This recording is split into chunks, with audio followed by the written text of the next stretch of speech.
Epistatis is the interaction of gene. Epistatis interaction is the most important and interesting topic in molecular and quantitative genetics, and a large number of research has been devoted in this field of epistatis interaction. In this review, we will provide you the historical background to the study of the epistatis interaction. Hi, myself Sarika and welcome to my channel Sarika Tutorials. In this video, we will discuss about the topic epistatis. एपिस्टैटिस ये जो topic है आपके लिए बहुत ही ज्यादा important है, खास करके उन लोगों के लिए जो कॉम्पिटिटिव एग्जामिनेशन का तैयारी कर रहे हैं, जैसे एम्स और पीएमटी का जो तैयारी कर रहे हैं। तो आप ध्यान से देखिएगा इस एपिस्टैटिस वर्ड को, क्योंकि इसके क्वेश्चंस बहुत बार आ चुके हैं एम्स में। तो आगे चलिए देखते हैं इसके बारे में। जैसा कि नाम से पता चल रहा है, एपिस्टैटिस, एपी एंड स्टैटिस। एपी का मतलब होता है अपॉन, मतलब जो ऊपरी भाग होता है। एपिथेलियम से आप समझ जाएंगे एपी का मतलब क्या हुआ, और स्टैटिस का मतलब होता है स्टेबल, जो ऊपर की तरफ स्टेबल हो उसे हम एपिस्टैटिस कहते हैं। जैसे अगर हम इसको एग्जाम्पल से समझ लें कि एपिस्टैटिस क्या होगा, कि जब भी हम ऑफिस में भी देखते हैं या फिर कहीं भी कि एक जूनियर स्टाफ होता है और उसके ऊपर जो होता है वो सीनियर स्टाफ होता है।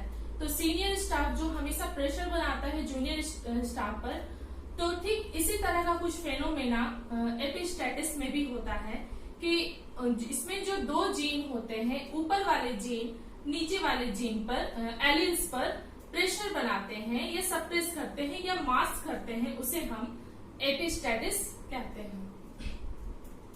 फर्स्ट पॉइंट है आपका, epistasis is the phenomena of masking. ये है आपका कीवर्ड, मास्किंग और suppressing the expression of a gene by another non allelic gene. दो नॉन एलेलिक जीन हैं, मान लेते हैं P एंड Q, दो नॉन एलेलिक जीन हैं।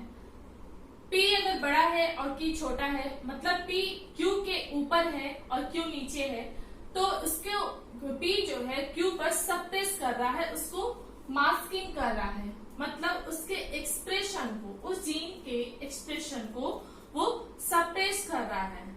तो ये आपको पहला वर्ड समझ में आ गया। Epistasis is the phenomena of masking और suppressing the expression of a gene. उस जीन के एक्सप्रेशन को वो सप्रेस करता है by the non allelic gene, जो दूसरा नॉन एलेलिक जीन होता है उसके थ्रू। सेकेंड आप देखिए, the gene which suppress the expression of a non allelic gene.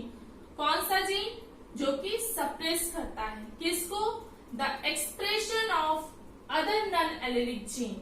ऐसा जीन जो कि दूसरे के नॉन एलेलिक जीन के एक्सप्रेशन को सप्रेस करता हो, उस जीन को हम क्या बोलेंगे, एपिस्टैटिस जीन। यहाँ कौन है एपिस्टैटिस जीन, जो कि सप्रेस कर रहा है, जो कि प्रेशर बना रहा है, उसे हम एपिस्टैटिस कहेंगे, मतलब ऊपर वाला, जो ऊपर हायर पोस्ट पर है।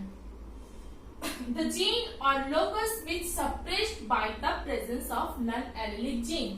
और कौन सा जीन, द जीन और लोकस विच इज सप्रेस्ड, जो कि सप्रेस्ड हो रहा है किसके through, by the presence of non allelic gene is terms as hypostatic gene. मतलब यहाँ पर ये जो सप्रेस्ड हो रहा है, ऊपर वाला एपिस्टैटिस कौन था, जो कि सप्रेस कर रहा था, और हाइपोस्टैटिस कौन है, जो कि सप्रेस्ड हो रहा है, मतलब जूनियर रैंक वाला। जूनियर रैंक वाले को हम क्या कहेंगे, हाइपोस्टैटिस। हाइपो का मतलब ही आप जान रहे हैं, एक होता है हाइपरटोनिक, एक होता है हाइपोटोनिक। हाइपर मतलब ज्यादा, हाइपो मतलब कम या नीचे वाला, उसको कहते हैं हाइपोस्टैटिक जीन। तो इस चीज से आपको अच्छे से समझ में आ गया होगा कि एपिस्टैटिस क्या है, कि इसमें दो नॉन एलेलिक जीन होते हैं, जिसमें कि एक एपिस्टैटिक फॉर्म में होता है और एक दूसरा हाइपोस्टैटिक फॉर्म में होता है। एपिस्टैटिक हाइपोस्टैटिक के जीन के एक्सप्रेशन को सप्रेस करता है, मास्किंग करता है, उसे हम एपिस्टैटिस कहते हैं। ऊपर वाला जो होता है जो सप्रेस्ड करता है उसे हम कहते हैं एपिस्टैटिस, और जो सप्रेस्ड होता है वो होता है हाइपोस्टैटिस। However, has been found that epistasis is not a simple phenomena of one gene suppressing another। मतलब अभी यहाँ हम इस लाइन से देखेंगे कि it has been found that epistasis is not a simple phenomena। एपिस्टैटिस का जो रिलेशन है वो पहले वाला जो डोमिनेंट और रिसेसिव का जो फॉर्मूला था कि ये डोमिनेंट है तो उसका एक्सप्रेशन एक्सप्रेस होगा और इसका कैरेक्टर एक्सप्रेस नहीं होगा रिसेसिव का, ये उससे कुछ अलग है। वो अगर वही रहता तो फिर ये एपिस्टैटिस की जरूरत क्या होती। इसलिए हमें ये एपिस्टैटिस अलग से पढ़ाया जा रहा है। ये थोड़ा कॉम्प्लेक्स फॉर्म में है, वो डोमिनेंट और रिसेसिव फॉर्म से। तो it has been found that epistasis is a not a simple phenomena of one gene suppressing another. Dominant की रिसेसिव की तरह ये नहीं है कि डोमिनेंट है जो रिसेसिव को सप्रेस कर रहा है और रिसेसिव सप्रेस हो रहा है डोमिनेंट के थ्रू। ये वो सिंपल फॉर्मूला नहीं है। यहाँ एपिस्टैटिस थोड़ा कॉम्प्लेक्स फॉर्म में है। यहाँ पर क्या होता है कि वन जीन जो दो एलिल्स होते हैं इस पे एक के ऊपर एक जो है वो डोमिनेंट नहीं होता, वह यहाँ पे एपिस्टैटिस होता है, और सेकंड जीन जो कि सप्रेस होता है उसे हम हाइपोस्टैटिस कहते हैं। Now, second one, both the non-allelic gene may be mutually epistatic। अब mutually से यहाँ क्या रिलेशन है? मान लेते हैं दो जीन हम ले लेते हैं एक्स वाई, कुछ भी पी क्यू जो भी ले सकते हैं। तो पी है और ये क्यू है।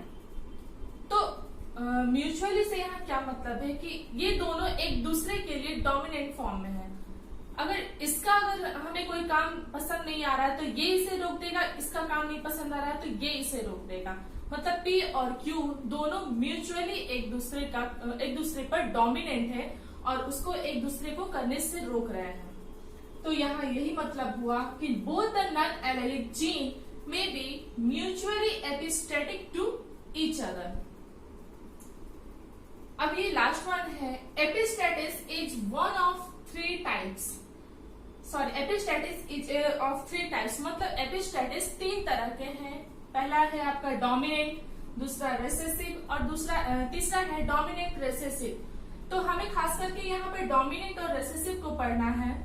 ये भी ठीक है, डोमिनेंट रेसेसिव पढ़ना है, बट सबसे ज्यादा फोकस हमें यहाँ डोमिनेंट और रेसेसिव पर करना है। तो आगे की वीडियो में हम इसके ऊपर डिटेल्स वीडियो लाएंगे डोमिनेंट एपिस्टैटिस एंड रेसेसिव एपिस्टैटिस पर। तो आशा करती हूँ आज की ये वीडियो आपको बहुत ही पसंद आई होगी। So thank you.